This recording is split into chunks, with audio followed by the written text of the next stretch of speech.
Alors, plaisir immense d'être avec vous une nouvelle fois dans cette émission Entre les lignes.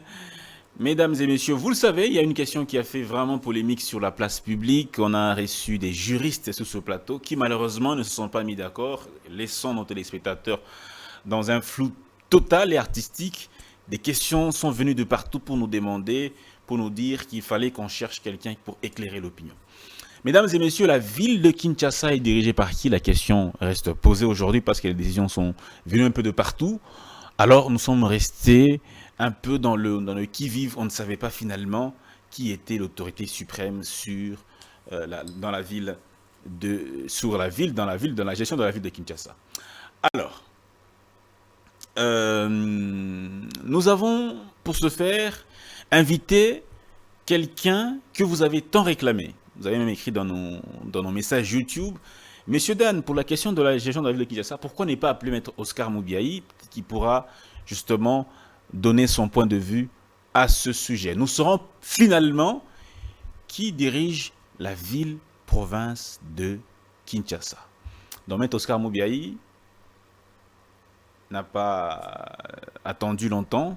Il a couru vite pour venir vous éclairer comme il est votre esclave, votre serviteur, toujours pour vous servir. Il est avec nous sur ce plateau, Maître Oscar Moubiaï. C'est un plaisir de vous avoir une nouvelle fois sur ce plateau pour venir éclairer à nos téléspectateurs sur cette question qui est principale aujourd'hui.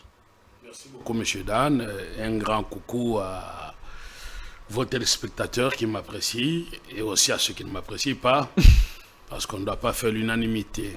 Ah oui. Donc, j'ai répondu sans hésiter, parce que je considère que c'est un devoir de répondre et d'éclairer notre opinion dans la marche de son pays. Et que je suis heureux pour ça, et qu'au moins une fois, ce n'est pas une question de l'ordre politique. Voilà. C'est 100% droit. Alors, Maître Oscar Moubiaï, on va tout droit au but. Qui dirige à ce jour la ville-province de Kinshasa? Bien, écoutez, avant de répondre à cette question-là, vous me permettrez, moi, vous savez, je vous ai toujours dit que je n'aime pas les biscuits.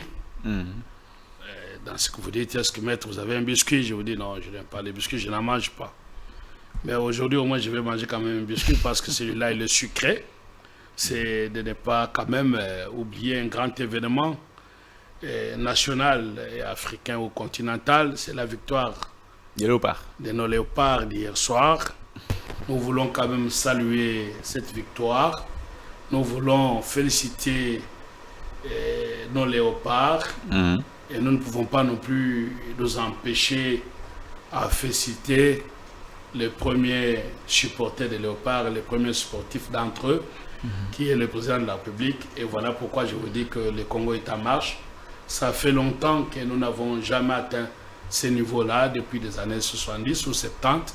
Mais aujourd'hui, voilà le Congo en marche. Donc, non, on était là en 2015, je crois bien, avec Ibengue, je crois. Non, ça c'est 2015. La CAN aussi. La CAN. Oui. Mais écoutez, oui.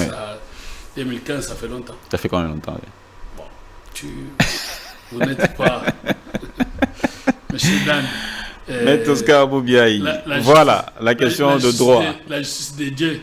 Il y en a. Il y en a. Alors, il ne faut pas que tu puisses ne pas reconnaître les mérites. Ah oui, bien sûr. Les mérites de tout à fait. Tout à fait. Surtout, enfin, particulièrement, je suis heureux de voir ce jeune homme, Silas, qui a occasionné le deuxième but. Tout à fait. C'est un jeune homme que j'ai vu venir dans ma ville en France, à Rony. Son manager, son ancien manager, j'en suis avocat.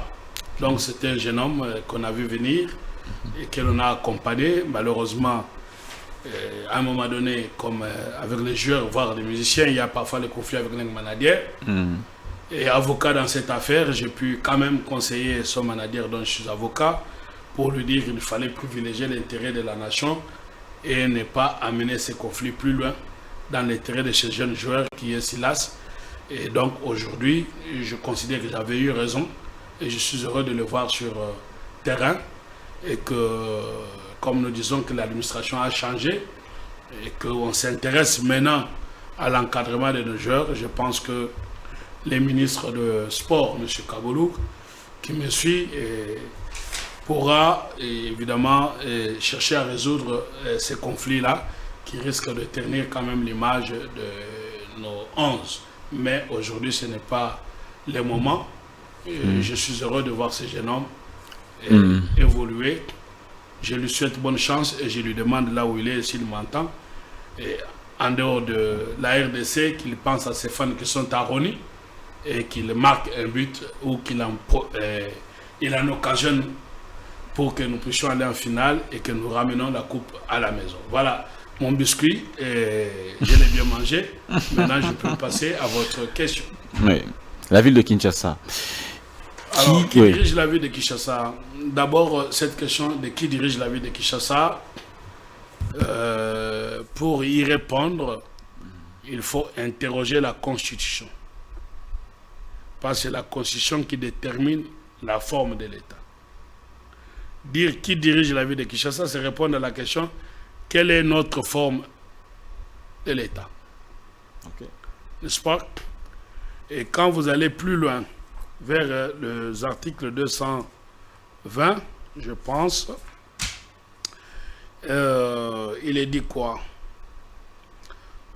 Article 219, aucune révision ne peut intervenir. Non, c'est pas ça. 220. La forme républicaine de l'État ne peut faire l'objet, l'article 220, ne peut faire l'objet d'aucune révision. C'est ce qu'on appelle le verrouillage de la Constitution. Pourquoi j'ai dit ça? C'est pour répondre à la question qui dépasse celle que vous me posez, pour savoir est-ce qu'il faut-il modifier la Constitution ou la changer.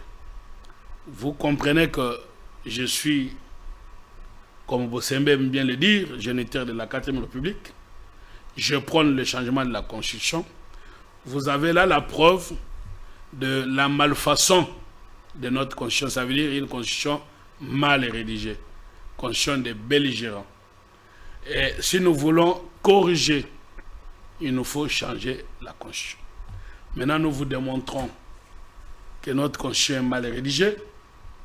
Ça pousse à ce que nous en arrivions à des conflits que l'on voit à la tête de la ville-province de Kinshasa. Répondons déjà rapidement à votre question. Qui dirige la ville de Kinshasa? C'est M. Ngobila. Cela, non pas parce que il y a eu le deuxième arrêté. Mais on va revenir sur le changement de la Constitution, après votre développement sur... C'est pour ça que j'ai voulu répondre, et puis vous démontrer pourquoi changer la Constitution, parce que le conflit à la tête... Le conflit à la tête de la ville de Kinshasa, c'est aussi une des faiblesses de notre Constitution actuelle. C'est ce que vous voulez nous dire. Voilà, pas une des faiblesses, et aussi, c'est essentiellement... C'est la preuve même et l'évidence que nous avons une constitution qui porte les germes conflictuels dans la gestion du pays. Et cela s'est traduit dans les conflits actuels entre l'Assemblée provinciale de Kinshasa, le gouverneur de Kinshasa, M. Ngobila, et le VPM, M. Peter Kazadi. Alors, la question d'abord, est-ce que le ministre de l'Intérieur a-t-il pouvoir de suspendre ou de révoquer un gouverneur, qu'il soit de Kinshasa ou qu'il ne soit pas de Kinshasa? Oui, je vous ai posé à dessein la question. J'ai suivi votre débat ici avec ce que vous avez eu à recevoir comme juriste. Et tous, bien qu'ils étaient divisés étant de deux camps opposés, qui était pour l'Assemblée provinciale et qui était pour les gouverneurs. Malgré ça, tous ils échouent à la même question qui est simple. Qui m'apprécie et qui ne m'apprécie pas. Vous voyez, quand nous venons répondre rapidement, nous sommes en train de nous acquitter d'un devoir parce que le Congo nous a tout donné et nous devons restituer au Congo. Et c'est en donnant, moi je ne dis pas comme les messieurs là, égaré qui disait qu'il n'y aurait pas des élections, finalement il y en a eu, qui disait qu'il était le professeur de la rue. On ne peut pas être professeur de la rue. Hein, il y a des gens comme ça qui disent « je donne cours gratuitement de la rue ». Non, nous ne donnons pas cours, mais nous éclairons. Bon, donc maintenant désormais, vous avez compris que nous avons 25 provinces, mais non pas 26. Le même article, on y arrive. S'il vous plaît, le même article 2, alinéa, je crois 4, 3, il dit Kinshasa est la capitale du pays et le siège des institutions. Mais je vais vous expliquer ça. Elle a le statut de province. Mais quand on a le statut de province, on est province. Vous avez un fils, c'est votre fils. On ne dit pas qu'il a le statut de votre fils. On dit qu'il est votre fils. Mais vous avez votre neveu, l'enfant de votre frère, vous dites qu'il a le statut de mon fils. En droit, il n'y a pas de synonyme. La loi est claire là-bas. Nous avons 25 provinces, plus la ville de Kinshasa, qui a statut de province. Mais qui n'est pas une province. Ben c'est dit. Allez-y. Pourquoi est-ce qu'on a dit 26? Pourquoi on a dit 25 là-bas? Donc la ville de Kinshasa, qu'on le retienne, et c'est ça déjà la confusion de nos constituants. Il dit il a statut, ville de Kinshasa, et il y a statut des provinces. Alors, pour ne pas aller plus loin, on retient qu'on a 25 provinces, plus la ville de Kinshasa, qui a statut de province, et ça fait au total 26. Vous voyez, sur une question simple, combien de provinces avons-nous? Ben, on va répondre en dehors de la Constitution en disant 26, alors que la Constitution ne dit pas ça. Maintenant, il faut expliquer aux enfants à l'école, dans le civisme, et puis en droit constitutionnel, que nous avons 25 provinces, plus ville de Kinshasa, qui a statut de province. Voyez-vous que ça fait long pour être retenu, surtout par nos enfants qui doivent connaître dans leur cours de civisme combien de provinces avons-nous. Ça aurait été simple qu'ils répondent 26, mais malheureusement nous avons une constitution floue. Vous avez déjà compris que le flou est à ce niveau-là. Mais revenons d'abord à votre question pour d'abord répondre et puis nous allons attaquer le flou de la Constitution pour vous démontrer pourquoi nous devons la changer.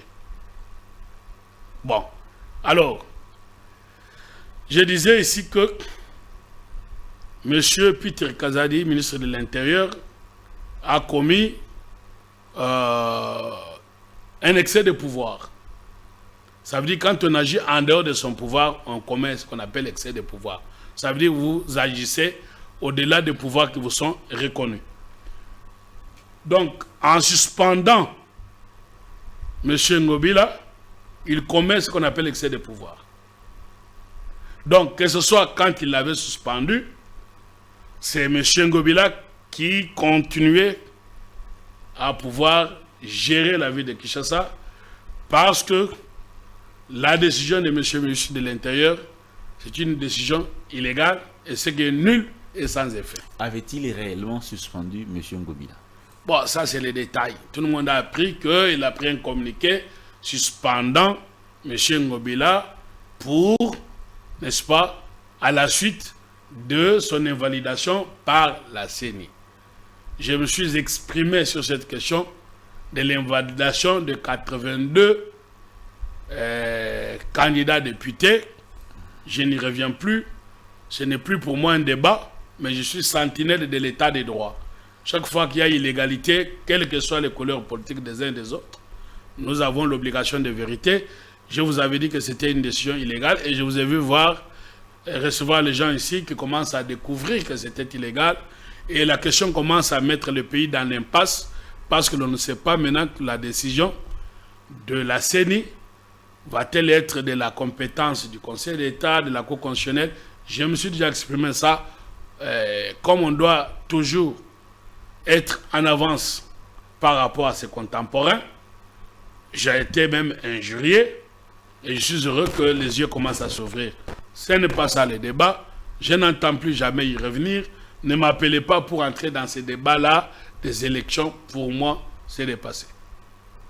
Soyons dans la victoire du deuxième mandat. Soyons dans la victoire de notre équipe. Une petite insiste, oui. Simplement, avant que vous ne puissiez poursuivre. Il y a la question de l'action prise par le VPM de l'Intérieur. Il l'a pris sur base d'un télégramme. C'est un télégramme, un message télégramme qui annonçait la suspension de M. Ngobila et qui demandait que M. Jikoko Mulumba puisse faire l'intérim. Alors, certains juristes disent qu'un ministre n'agit que par arrêté, par voie d'arrêté, pas par télégramme. Juste une petite parenthèse à ce sujet. Mais la loi les dit, passer à l'article 79 de la Constitution. Heureusement, nous avons la Constitution. Il ne faut pas que les gens parlent sans s'appuyer sur les textes. Les juristes parlent en s'appuyant sur les textes. Vous avez l'article 79 qui dit que le président de la République agit par voie d'ordonnance et les ministres par voie d'arrêté et les premiers ministres par voie du décret. N'est-ce pas? Le président de la République convoque le Conseil des ministres en cas d'empêchement, il délègue ce pouvoir. Non, plus en bas là. Le président de la République promulgue les lois dans les conditions prévues par la première Constitution. Vous avez les ordonnances présidentielles. Il statue par voie d'ordonnance. Le président de la République statue par voie d'ordonnance. Oui. Le premier ministre par voie de décret, les ministres par voie d'arrêté. Et donc, mais ça c'est la forme.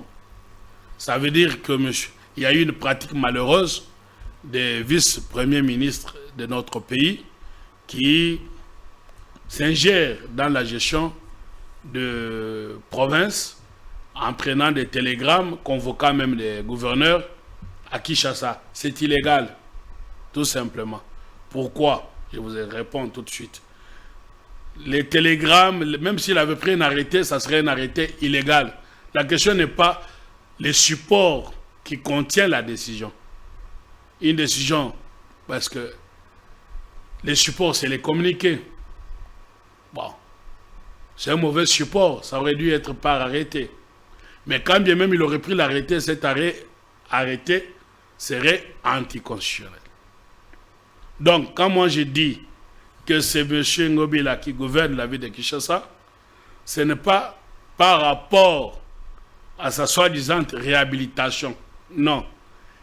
Avant, le premier communiqué ou télégramme qui les suspendait, tout comme après celui-là, par rapport au deuxième télégramme qui les réhabilite, tous les télégrammes là sont inutiles et illégaux. Et quand bien même on aurait pris un arrêté, ça aurait été illégal. Pourquoi? Parce que, je vous répète encore, le ministre de l'Intérieur n'a pas pouvoir de suspendre ni de révoquer un gouverneur. Pourquoi? Parce que un gouverneur, dans notre forme d'État actuelle, ça veut dire un État décentralisé. La décentralisation veut dire tout simplement que on donne compétence aux entités décentralisées qu'on appelle des provinces. N'est-ce pas? Ces provinces ont une autonomie, ont un pouvoir réglementaire et ont donc une indépendance vis-à-vis du pouvoir central. Nous avons au monde, partout au monde, parce qu'il ne faut pas inventer la roue. Partout au monde, on n'a que deux formes d'État. Vous avez une forme d'État qu'on appelle fédéral et les entités sont appelées les États fédérés, ce qui se pratique aux États-Unis. Mais au Nigeria. Au Nigeria aussi. Bon, j'ai dit aux États-Unis parce que les restes ont imité les États-Unis. Ah. Et depuis l'imitation, ça n'a pas totalement réussi. Il n'y a que les Américains qui ont réussi cette forme-là. D'accord? Maintenant, dans son sens pur, parce que vous avez aussi les Allemands, la République fédérale d'Allemagne, n'est-ce pas? Mais je parle dans le sens pur, dans le modèle qu'on doit enseigner nos enfants à l'école. Combien de formes d'État en avons-nous? 2. Fédéral, ce qu'on appelle fédéralisme, et unitaire, ce qu'on appelle l'unitarisme. Il ne faut pas confondre l'unitaire et l'unité. Parce que vous pouvez être un État unitaire, mais vous êtes trop divisé sans unité. Et vous pouvez être un État fédéral, vous êtes très unis. Donc, pour revenir à votre question, quelle est la différence? pour mettre les deux formes fédérales ou unitaires, la vraie question, c'est de trouver l'équilibre entre les provinces, qu'on appelle provinces dans un État unitaire, qu'on appelait sous la Deuxième République région, qu'on appelle aujourd'hui province, et les États fédérés, c'est comme ça qu'on les appelle les provinces. Dans un État fédéral, on les appelle les États fédérés. Quel est l'équilibre à trouver pour que ces États ici soient attachés au pouvoir central? Parce qu'ils ont tendance à réclamer leur indépendance. Pour lutter contre les velléités de sécession, dans notre pays, la région type qui a cette velléité de pouvoir se détacher de l'État central, c'est le Katanga. C'est pour ça qu'on a parlé de la sécession katangaise. Quand vous... Kassai aussi qui avait fait sécession. Mais les gens qui sont dans l'histoire, on dit ceux qui restent. Vous avez eu aussi des sessions de Kassai avec des Kalonji. Oui. Mais maintenant, les gens qui sont restés dans cette velléité, ce sont nos frères katangais. Mais ce n'est pas pour rien. C'est parce que les Katanga, on considère que c'est une province la plus riche du Congo. Alors qu'au Congo, toutes les provinces sont riches. Mais ce n'est pas propre au Congo, ce n'est pas méchant quand on dit ça. Quand vous allez en France, vous avez Alsace-Lorraine qui avait tendance à se considérer plus proche de l'Allemagne que de la France et de faire leur autonomie. Quand vous allez en Espagne, vous avez les Catalans, vous qui aimez, parce que nous sommes pendant la période de foot. Barcelone. Vous qui aimez les Barcelonais là-bas, vous avez les velléités sécessionnistes. Pourquoi les gens veulent rester indépendants? Pour se détacher du pouvoir central. C'est comme ça que le pouvoir central, pour ne pas pousser les autres à se détacher, il leur dit, soyons unis, je ne veux pas prendre tout le pouvoir, je vais vous concéder votre autonomie, mais à un degré contrôlé. N'est-ce pas? C'est clair maintenant pour vous. Donc, on doit reconnaître aux provinces leur autonomie. Ce qui se traduit par ce que vous appelez principe de libre administration. Quand vous prenez notre constitution, pour ne pas perdre le temps, les gens peuvent aller lire la constitution, vous avez ce qu'on appelle le principe de libre administration. Ça veut dire que les provinces s'administrent librement. Maintenant, comment on garantit cette liberté d'administration? C'est par l'élection. C'est pour ça que les gouverneurs des provinces sont élus. Comment vous allez révoquer quelqu'un qui a été élu par le peuple? Prenez l'article 5. Le pouvoir appartient à qui? L'article 5 de la Constitution. La souveraineté appartient au peuple. Ça, nous le savons. Très bien. La souveraineté appartient au peuple. Maintenant, c'est le peuple qui est souverain. Est-ce qu'au-dessus du peuple, il y a une autre personne? La réponse, non. Maintenant, comment vous, en tant que ministre, même pas élu, mais nommé, vous allez, vous, suspendre ou révoquer celui qui a été élu par le peuple? Vous n'en avez pas le pouvoir. Ça veut dire que vous défiez le peuple. Vous comprenez pourquoi nos gouverneurs sont élus. C'est pour assurer leur indépendance et leur liberté. Un ministre ne peut pas avoir le pouvoir sur le gouverneur. Parce que le gouverneur, c'est un État dans un État. On aurait pu dire l'État de Kassai, l'État de Katanga, comme on dit aux États-Unis, État de. Comme on l'appelle les États-Unis. N'est-ce pas? C'est pour ça qu'il y a élection. Pour garantir cette indépendance. Maintenant, si vous choisissez une autre forme de l'État, comme sous la Deuxième République, les gouverneurs n'étaient pas élus, ils étaient nommés. Vous comprenez? À ce moment-là, les provinces sont attachées au pouvoir central et le ministre a le pouvoir de les révoquer, de les suspendre, faire ce qu'il veut. C'est pour éviter ça que nous sommes allés à l'élection en Troisième République pour faire la différence avec la Deuxième République. Bien que sous la Deuxième République, avec ce qu'on appelait en 82 la décentralisation dite Vundowe.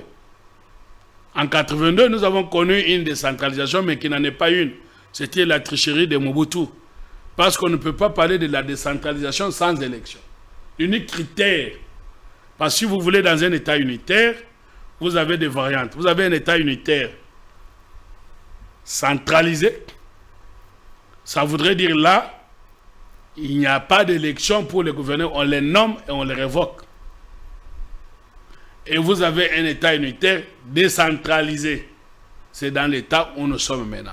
Où les gouverneurs sont élus pour garantir leur indépendance. Vous souhaitez qu'on revienne à l'État unitaire centralisé. Alors maintenant, vous comprenez pourquoi ça nous ramène au changement de la Constitution. Maintenant, ceux qui disent non, si on change la Constitution, Kabila va revenir, Tshisekedi va empiler. Non, ce n'est pas ça le débat. On ne va pas bloquer le débat par rapport aux personnes. Mais les personnes sont là. Non, mais maintenant, ça ne les exempte pas du débat. On est clairvoyant et on doit être des bons juristes. C'est pour ça que quand vous rédigez la Constitution, vous faites appel aux experts. Notre problème, on va nous amener les experts étrangers qui ne connaissent pas nos réalités. La loi, c'est le reflet d'une société, nos mentalités. La Constitution, l'État, c'est le fruit d'une histoire. N'est-ce pas? On devient État fédéral, État unitaire par rapport à votre histoire. Donc, maintenant, ce n'est pas question de la tête de Tshisekedi parce qu'il veut avoir troisième mandat. Non. Aujourd'hui, nous considérons que hier, M. Kabila n'avait pas la légitimité suffisante et il venait avec les histoires de l'AFDEL. Bon, on ne pouvait pas lui faire confiance de changer la Constitution, ni la modifier, parce qu'il aurait tendance à se maintenir au pouvoir. Maintenant, pour M. Tshisekedi, il est à son deuxième mandat, le dernier, il est démocrate, il a la légitimité nécessaire, parce qu'élu à beaucoup de pourcentage, et vous voyez vous-même la liesse populaire. Et pour engager les gens dans un pacte national qui est la Constitution, il faut avoir une légitimité nécessaire. Ça veut dire que les gens se retrouvent en vous pour accepter vos réformes. C'est dans ce cadre-là que nous disons que nous avons une chance historique pour que M. Tshisekedi nous introduise dans la 4e République afin qu'on sorte de confusion de cette constitution dite des belligérants, rédigée par des experts étrangers qui ne connaissent rien de nos réalités. Les petits blancs qui viennent rédiger ça, nous avons, et les Congolais, nous sommes partout ailleurs, nous avons étudié avec eux. Et ils ne peuvent pas connaître mieux notre pays que nous-mêmes. C'est pour ça qu'il faut faire confiance aux nationaux pour rédiger cette constitution et répondre aux vœux de M. Lumumba qui dit l'histoire du pays ne sera plus écrite ni à Washington ni à Paris. Cette constitution, c'est une constitution de belligérants, ça nous a amené là où nous a amené. Donc maintenant, pour répondre à votre question, vous dites, vous avez vu que l'expérience de la décentralisation n'a pas marché. Pourquoi ça n'a pas marché? Pourquoi? Même quand vous dites que le gouverneur de la province est indépendant parce qu'il est élu, culturellement, mentalement, dans nos traditions, lui, dans sa tête, il se croirait toujours inférieur au ministre de l'Intérieur. Et le ministre, lui, va toujours se croire supérieur au gouverneur. Oh, il n'est pas supérieur au... Non, il n'y a pas les rapports hiérarchiques entre les gouverneurs et les ministres de l'Intérieur. Le ministre de l'Intérieur répond du gouvernement central. Et le gouverneur, c'est un chef de l'État en province, répond du pouvoir provincial. Mais maintenant, les provinces doivent être attachées au pouvoir central. C'est comme ça qu'il y a le pouvoir de contrôle du gouvernement central. Mais ce pouvoir de contrôle ne donne pas compétence à un ministre de l'Intérieur de suspendre ni de révoquer les gouverneurs parce que je viens de vous dire, c'est un élu du peuple. Et donc, vous me demanderez maintenant comment un gouverneur peut être suspendu ou révoqué consort. Je pense que c'était ça l'autre aspect de votre question peut-être. Donc, je pense que vous avez compris que il est prévu que l'Assemblée provinciale seule a compétence, parce que l'Assemblée provinciale représente le peuple. Ce sont les députés. Les députés, c'est le peuple. C'est pour ça l'Assemblée provinciale qui estime que le gouverneur... Seule l'Assemblée provinciale a le pouvoir. Oui. Le seul organe. Le seul organe. C'est pour ça qu'elle va prendre par motion de censure pour faire tomber le gouverneur. C'est tout. Mais le reste, c'est du bricolage de la Constitution. Mais c'est pour ça qu'ils ont voulu... Même suspendre le gouverneur. Mais monsieur, comment voulez-vous suspendre celui que le peuple a élu? C'est la séparation des pouvoirs. N'est-ce pas? Est-ce que l'Assemblée nationale, parce que l'Assemblée nationale, c'est au niveau national, mais l'Assemblée provinciale, c'est au niveau provincial. C'est une assemblée en miniature par rapport aux provinces. C'est le même pouvoir, c'est la même chose. Est-ce que l'Assemblée nationale peut suspendre le président de la République? Il y a séparation du pouvoir. Le président de la République est irresponsable politiquement devant l'Assemblée nationale. Parce que nous sommes dans un régime dit parlementaire. Dans un régime parlementaire, n'est-ce pas? Et dans la séparation des pouvoirs. Il y a des influences réciproques. Il n'y a que l'Assemblée nationale n'a pas pouvoir sur le président de la République. C'est pour ça qu'il est élu au suffrage universel.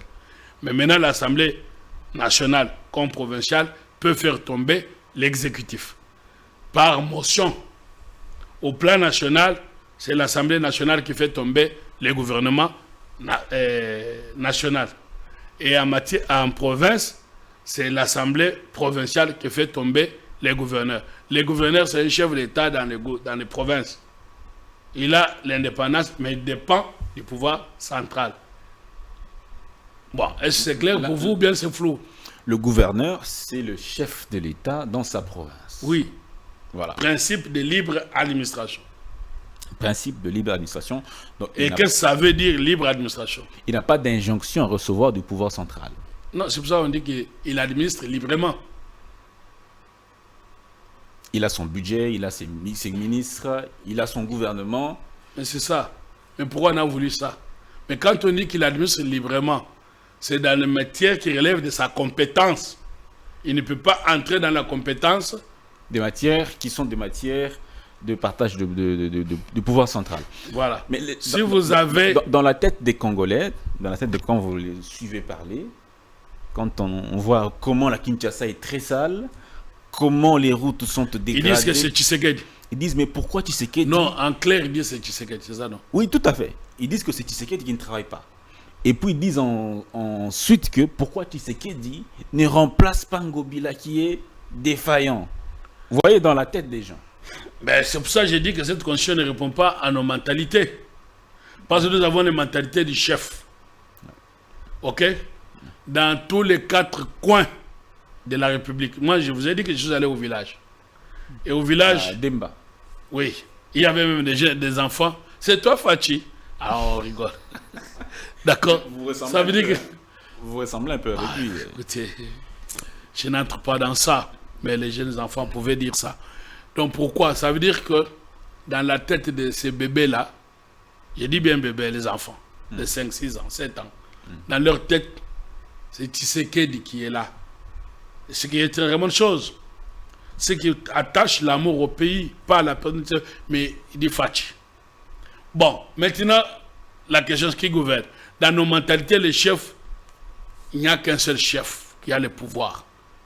C'est pour cela, nous disons, le régime parlementaire qui nous régit n'est pas adapté à nos mentalités. Voilà qu'un gouverneur qui ne fait pas son travail, un ministre qui ne fait pas, tout c'est Tshisekedi. Mais la question ce qui se pose, comment ne pas tomber dans le présidentialisme C'est-à-dire le président est tout puissant à tel point qu'il écrase même les autres pouvoirs. Non, le président, écoutez, même si on est dans un régime parlementaire, même si on est dans un régime présidentiel qui risque de dégénérer en présidentialisme, Oui. n'oubliez pas que le parlementaire dégénère aussi en parlementarisme. Et nos provinces sont tombées dans le parlementarisme. Parce qu'à tout bout de champ, vous avez des motions de censure et nos provinces ne savent pas être administrées. Voilà. Donc la preuve est que, bon, certains disent même que les motions sont monnayées. Alors comment on va gouverner le pays? Donc nous avons une paralysie de l'administration due à cette constitution. C'est pour ça que nous demandons qu'on sorte de là. Mais pour revenir maintenant à votre question, vous m'avez invité ici pour que je puisse éclairer. J'ai éclairé ça. Je vous ai dit que les pouvoirs, monsieur le ministre de l'Intérieur n'a pas le pouvoir sur de suspension ni de révoquer. Encore moins, maintenant, l'Assemblée provinciale n'a pas pouvoir de dire que, bon, maintenant, il y a ces conflits-là de M. Godin Poyi et avec Ngobila. C'est gênant de voir des adultes qui s'approprient de l'administration de toute une province et en font leurs problèmes personnels. Puisque vous évoquez la question, M. Godin Poyi, président de l'APK, il a levé, pas lui, mais le bureau a levé les immunités de M. Gentilin Ngobila. Est-ce que ça peut être un frein ou ça peut empêcher le gouverneur d'exercer son pouvoir? Ça n'a aucune incidence. Lever des immunités, ça c'est le pouvoir de l'Assemblée provinciale. Lever des immunités, ça voudrait dire quoi? Avant de poursuivre celui qui bénéficie d'immunité, ça veut dire que celui qu'on ne peut pas poursuivre sans autorisation de l'Assemblée provinciale, avant de le poursuivre, il faut cette autorisation. Maintenant, l'Assemblée provinciale, quand il accorde l'autorisation, c'est pour permettre seulement que la personne soit poursuivie judiciairement. Mais est-ce quand on est poursuivi judiciairement, on doit gouverner ou pas? Ça ne relève plus de l'Assemblée provinciale. Il a même écrit à toutes les banques. Non, mais il doit être lui-même, je ne sais pas qu'est-ce qu'on peut faire de lui, mais les députés provinciaux, s'ils ne sont pas à ses bottes, doivent considérer qu'il a posé des actes indignes, comme par exemple quand il danse en fêtant que M. Ngobila est parti, ça c'est indigne. Voilà, et ce qu'il a écrit là, ça paralyse la province. C'est des actes extrêmement graves. Donc maintenant, qui peut maintenant sanctionner le président de l'Assemblée provinciale? Ce n'est que les députés provinciaux. Les députés provinciaux eux-mêmes. Oui. Voilà. Mais maintenant, les banques qui vont suivre ces écrits, ces banques vont s'exposer à se retrouver poursuivis en paiement des dommages et intérêts. Et donc, si M. Ngobila se voit bloqué par une banque et qu'il poursuit cette banque, ben, la justice va débloquer en demandant à la banque de payer, non seulement de payer le montant exigé, mais de payer aussi les dommages et intérêts. Maintenant, le problème, ce sera au niveau des demandes de crédit. Les banques ne peuvent pas prêter quand il y a un souci. Comme on dit, l'argent n'aime pas le bruit. Voyez-vous que c'est M. Godet bloque le fonctionnement sur les humeurs. Ce n'est pas un problème des mains Ngobila, on n'est pas les mains. En même temps, il ne faut pas qu'on me dise que je suis l'homme d'Ngobila. Voilà, vous me posez des questions, je vous réponds. Donc, ces questions que vous me posez ont une incidence extrêmement grave sur le quotidien et la vie de nos concitoyens. Parce que, bon, les marchés, ça ne va pas fonctionner. Mais vous pensez vous-même que M. Ngobila dirige mal la ville de Kinshasa? Non, ça, c'est pas à moi d'avenir apprécier s'il dirige mal ou pas. Diriger bien ou pas, c'est les citoyens, les Quinois, qui vont voir qu'il dirige bien ou pas. Mais maintenant, diriger bien, ce n'est pas le fait de venir pour se faire acclamer et donner des coups de bêche, plutôt de tracteurs sur le rond-point, Huilery. Ce n'est pas ça diriger. Parce que voilà, vous êtes vice-gouverneur et parce que vous voulez vous maintenir, parce que comme on a suspendu le gouverneur, vous venez rapidement, vous dites j'ai amélioré le rond-point en donnant quelques fleurs. Ça, c'est pas ça l'administration, ça c'est vous donner les coups de pinceau. le mur est sale, pourri, vous mettez un peu de peinture et demain ça va s'écrouler. Comme on a vu à Likasi, je pense, dans une ville pendant les élections, il y a un candidat député qui va aller louer les transformateurs à la veille des élections et pouf, la lumière, l'électricité. Les gens clament que nous avons eu l'électricité. Après l'élection, on retourne les transformateurs, et la ville est dans l'obscurité. Ça, c'est de l'escroquerie, c'est de l'arnaque. Alors, Maître Oscar Moubiaï, à part ça, cette question de la forme de l'État, quels autres articles de la Constitution méritent-ils d'être... Bon, déjà, très rapidement, vous avez là l'exemple. Voyez-vous, les deux coqs qui se battent, Ngobila et Godin Mpoyi, qui est empathie, c'est le président de la République et son peuple. Parce que le peuple va dire, ben, Tshisekedi, alors que nous sommes là dans la compétence de la propriété de la ville par les Kinois, ainsi de suite. Voilà pourquoi nous estimons que nous devons sortir de cette constitution et revenir en régime présidentiel, mais l'encadrer pour qu'il ne dégénère pas dans ce qu'on appelle présidentialisme. Et il faut maintenant faire appel aux Congolais qui ont l'expertise. Et nous avons la chance de connaître le Congo pour y avoir étudié et de connaître l'Europe pour y avoir étudié. Avec la double expérience de ce qui se passe ailleurs et de ce qui se passe chez nous, nous pouvons maintenant produire une constitution qui soit adaptée à nos mentalités au lieu d'appeler les gens de Liège, qui sont des juristes peut-être liégeois ou belges. Voilà, parce qu'on a imité. Vous prenez maintenant l'exemple. Là, on va former le gouvernement. Vous me demandez ce qu'il faut changer dans la Constitution. On va vous dire qu'on a nommé un informateur, tout ça. Mais ça, ce sont des Belges, parce qu'ils ont des problèmes, des Wallons, des Flamands. Nous n'avons pas ce problème. On n'avait pas besoin de dire qu'on nomme un informateur. Pourquoi? Parce que, étant dans un régime parlementaire, le Premier ministre doit être issu de la majorité présidentielle ou parlementaire. Dit, quand le président de la majorité, si la majorité est la même, homogène, est la même qu'au Parlement, que le président de la République, c'est le président qui a cette majorité. C'est pour ça qu'on dit qu'il a une majorité homogène. Et c'est le président qui nomme, selon l'article 78.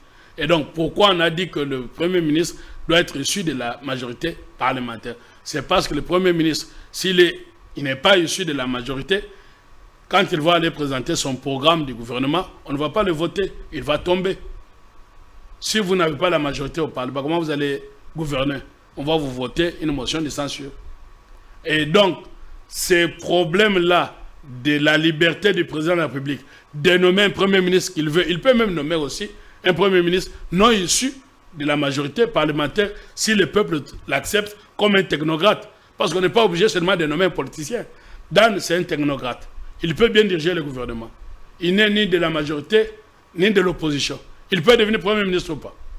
Maintenant, vous avez bloqué ça dans la Constitution en disant qu'il doit être issu de la majorité parlementaire. Alors que cela se règle par ce qu'on appelle l'effet majoritaire.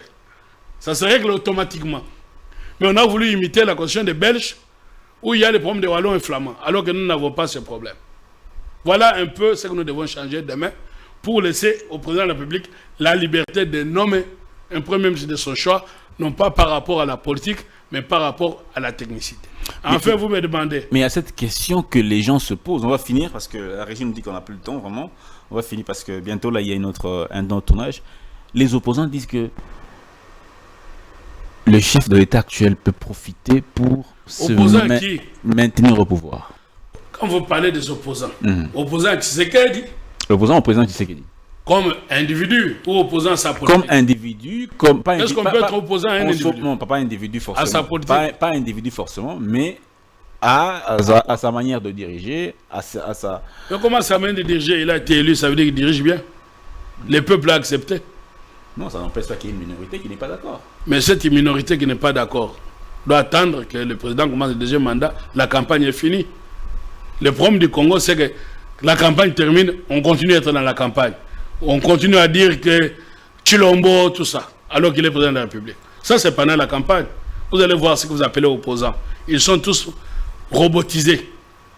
Dans leur discours, dans leur laboratoire, on leur a dit ne l'appelez pas président, ne l'appelez même pas Tshisekedi. Commencez à l'appeler Chilombo, monsieur Chilombo. Regardez les gens là qui se disent opposants.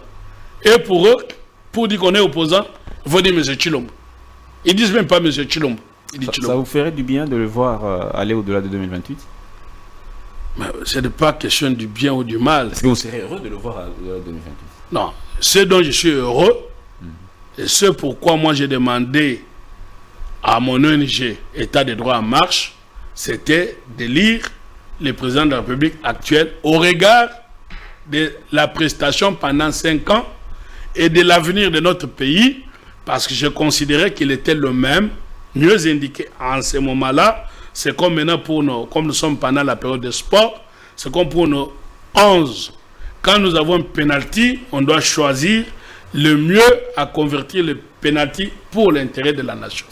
Et M. Tshisekedi m'est apparu comme le mieux indiqué à avoir sur ses épaules la charge du pays. Les restes, je n'ai pas d'autres qualifications en ce moment. Je l'avais déjà dit qu'ils étaient des candidats des étrangers et j'avais déjà dit pourquoi on ne veut pas le voter. Nous ne sommes plus en campagne. Cela, c'est terminé. Aujourd'hui, les Congolais doivent savoir. Comme pour...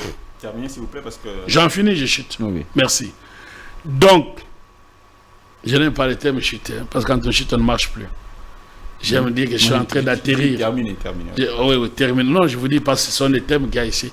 Donc, le président de la République actuel, il est président et des minoritaires qui ne l'avaient pas élu et de la majorité qui l'a élu. C'est comme pour notre équipe nationale. Quand on marque un but, c'est pour la nation. Maintenant, à supposer que tous les 11, les meilleurs qu'on doit mettre sur terrain, étaient par hasard, parce que j'entends le tribalisme venir, notre constitution, en ne mettant plus à sa tête, à la tête de nos provinces, les gens issus d'autres provinces, ça entraîne le tribalisme. Or, sous la Deuxième République, on pouvait être du Bas-Congo pour diriger le Kasaï. Et les meilleurs gouverneurs étaient même d'autres provinces qui ont dirigé les provinces dont ils n'étaient pas originaires. Et donc, quand j'entends par exemple l'ancien porte-parole de Kamitatou, et j'ai fini par là, enfin je l'ai cité plutôt, de Katumbi, mais il s'agit de Kamitatou, dire qu'il y a maintenant le tribalisme, tous c'est les Kasaïens, et Katumbi lui-même dit ils appellent ça les talibans. Je trouve que ça c'est des mentalités rétrogrades. Si par exemple, pour aligner les 11 nationaux sur terrain, si tous ils sont du Kasaï, à partir du moment qu'on les aligne et qu'ils nous apportent la coupe, on est heureux. C'est comme quand vous voyez en France, on dit mais toutes les équipes sont des Noirs, mais si les Noirs sont meilleurs en ce moment-là, il n'y a pas de xénophobie là-bas. Donc qu'on puisse arrêter de stigmatiser, soyons unis comme pour l'instant dans notre équipe et changeons la constitution sans pour autant être bloqué, figé sur la personne de Tshisekedi. Les peuples viennent de lui faire confiance. Faisons-lui confiance. Il est le même à nous apporter aujourd'hui des réformes nécessaires pour que demain, nous ne puissions pas assister au spectacle désolant entre M. Ngobila et, comment vous l'appelez, M. Godé Poy. Président de l'Assemblée provinciale. Je crois vous avoir largement répondu, sans être taxé de bain, l'homme de Ngobila. J'ai dit tout ce qui a été contre lui, qu'on l'aime ou qu'on ne l'aime pas, c'est illégal. Voilà. Merci beaucoup, Maître Oscar Moubiaï. Vous souhaitez peut-être repliquer un droit de réponse? On ne refusera pas. Le numéro est affiché là, au bas de l'écran. Merci de nous contacter. Merci beaucoup, Maître Oscar Moubiaï, coordonnateur de l'ONG État de droit en marche et avocat au barreau de Lille en France. À vous tous qui nous suivez de par le monde, merci de votre fidélité, de votre soutien inconditionnel. Nous sommes infiniment reconnaissants. Portez-vous bien et à très bientôt. Et bonne chance à notre 11 national qui va jouer très bientôt contre soit le Mali, soit la Côte d'Ivoire. Au revoir.